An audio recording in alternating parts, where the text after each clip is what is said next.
Not only does Metropolitan Jonah downplay the importance of belief in Orthodox doctrine, but he also downplays the importance of believing that the events described in the lives of saints even happened at all.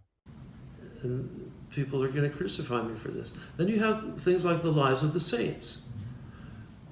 Now, the thing is, you can't take the lives of the saints at face value because that's not what that literature is.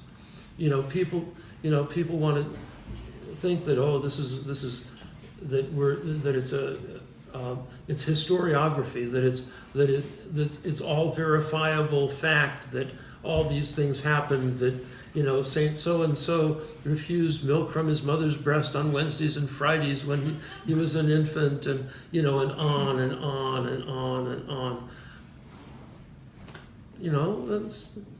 And it's all formulaic, actually. Now, it's not what it is. It's an icon.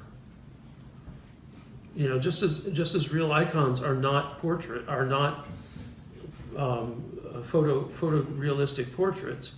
They're idealized images. So also, the writings about the lives of the saints are idealized images, and that doesn't mean that we shouldn't read them. We should, absolutely, but we have to understand that this is not history in the same sense as you would read a history book. The viewer may be aware of the modern tradition of textual criticism that arose in Western Europe during the so-called Enlightenment, where the Bible is treated as literature and not viewed as a book that records actual real history. Metropolitan Jonah seems to be applying this same approach to the lives of the saints. This is not an approach adopted by any of the saints of the Orthodox Church. Once again, tragically, Metropolitan Jonah does not follow in the footsteps of Father Seraphim Rose, who he had the blessing of knowing during the last years of Father Seraphim's life. Father Seraphim writes in the introduction to Vita Patrum, The Life of the Fathers. The Orthodox tradition is by no means credulous in its acceptance of the miracles of saints. Great care is always taken to assure that the lives of saints contain true accounts and not fables. Orthodox hagiographers have always taken as their principle the maxim that Saint Demetrius of Rostov placed on the first page of his Lives, "May I tell no lie about a saint." Miracles are indeed the subject matter as well as the title of these books. If rationalistic scholars are offended at the many miracles in the History of the Franks, they are absolutely scandalized by the books of miracles.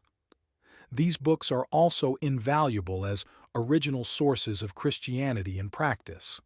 Saint Barsanuphius of Optina said, "These are true signs and miracles of the living Orthodox faith. The people know them, and the faith of the people has been upheld and strengthened by them at all times. Those which the apostates call Christian legends are actually facts of everyday life." Saint Justin Popovich, in his Introduction to the Lives of the Saints, says, "Living by Christ, the saints can do the works of Christ, for by him they become not only powerful but all-powerful. I can do all things in Christ Jesus who strengthens me." Philippians 4:13.